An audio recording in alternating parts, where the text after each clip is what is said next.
Marx. Antropología. El pensamiento de Marx sobre el hombre puede encontrarse en sus obras, manuscritos, en la crítica de Hegel y en la tesis sobre Feuerbach, que constituyen el llamado humanismo marxista. Marx defiende que el hombre es trabajo y actividad. El ser humano se hace a sí mismo en sus propias acciones y decisiones, sin realizar ningún modelo previo. No puede entenderse solo como un animal racional. A raíz de esto, define el materialismo dialéctico. A través del trabajo, el hombre ocupa un determinado puesto en la sociedad. Las palabras de Marx, refiriéndose a Feuerbach, los filósofos no han hecho más que interpretar el mundo de diversos modos, pero lo que se trata es de transformarlo, sintetiza muy bien su pensamiento. El trabajo es el medio de autorrealización libre humana, que en el capitalismo está alienado.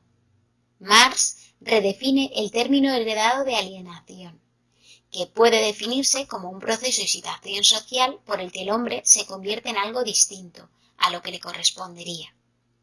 Marx entiende que esta alienación se da en el trabajo. En la medida en la que el trabajo no humanice al ser humano, se tratará de un trabajo alienante y estará en el punto de mira de su crítica. Marx afirma que esta alienación tiene 4 dimensiones. 1. Respecto a la naturaleza. Deja de ser un patrimonio común y se entiende como materia prima que se puede comprar y vender. Respecto al trabajo mismo.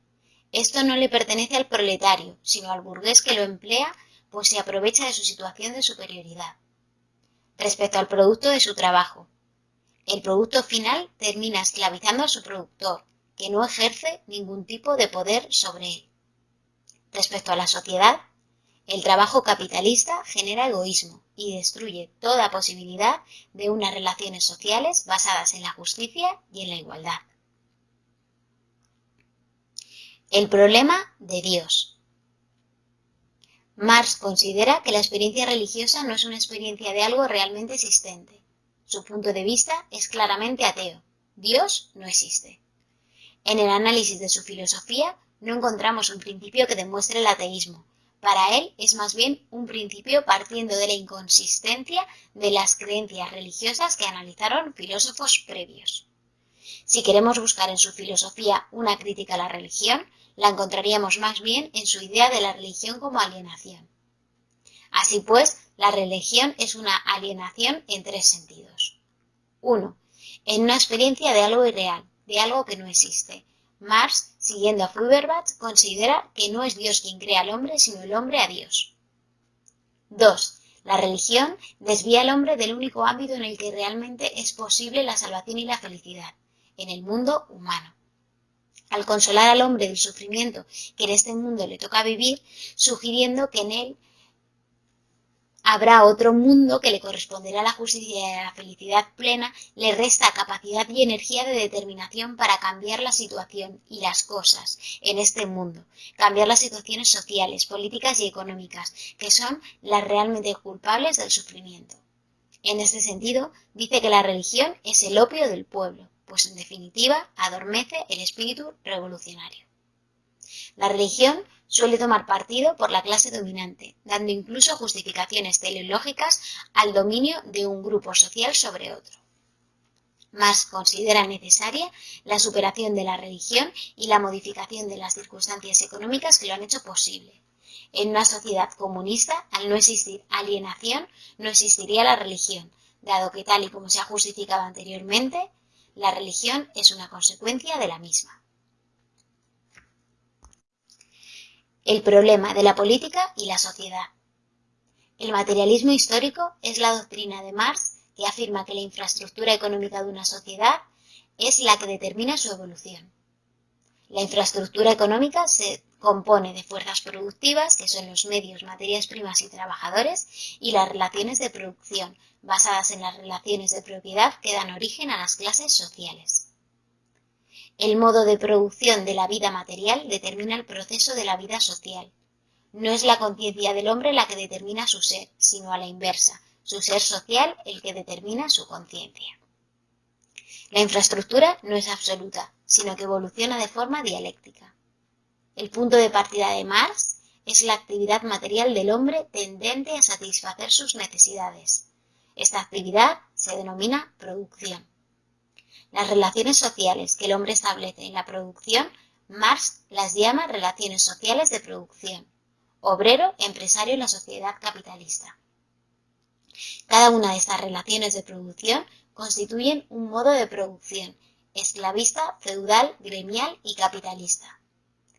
En cada modo de producción hay grupos con intereses comunes entre sí y antagónicos con los demás. A estos grupos Marx los llama clases sociales. La historia será entonces concebida como el desarrollo de los distintos modos de producción cuyo motor es la lucha de clases. El desarrollo o paso de un modo de producción a otro se produce en dos pasos. Cada forma social lleva dentro de sí su negación. Esta negación produce un cambio de la forma social. A este cambio es al que llamamos revolución. La revolución instaura una nueva forma social con distintas relaciones entre clases e incluso distintas clases que a su vez llevan dentro de sí mismo una escisión interna. El objetivo del proceso, el fin al que se dirige la historia, es a la desaparición de las clases y a la instauración del comunismo. El capitalismo lleva en sí el germen de su propia destrucción.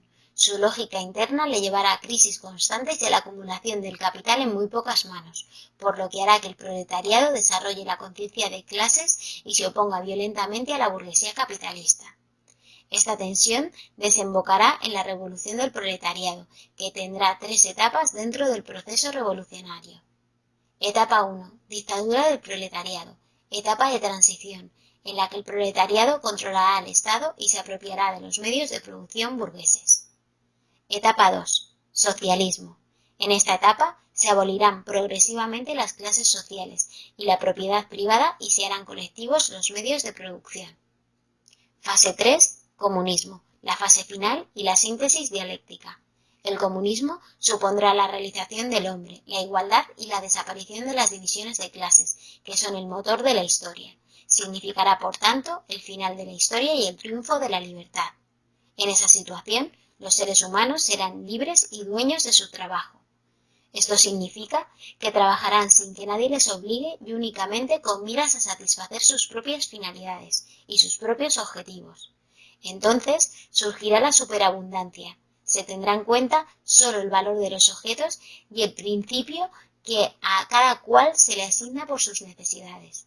Se sustituirá el principio de a cada uno según el fruto de su trabajo.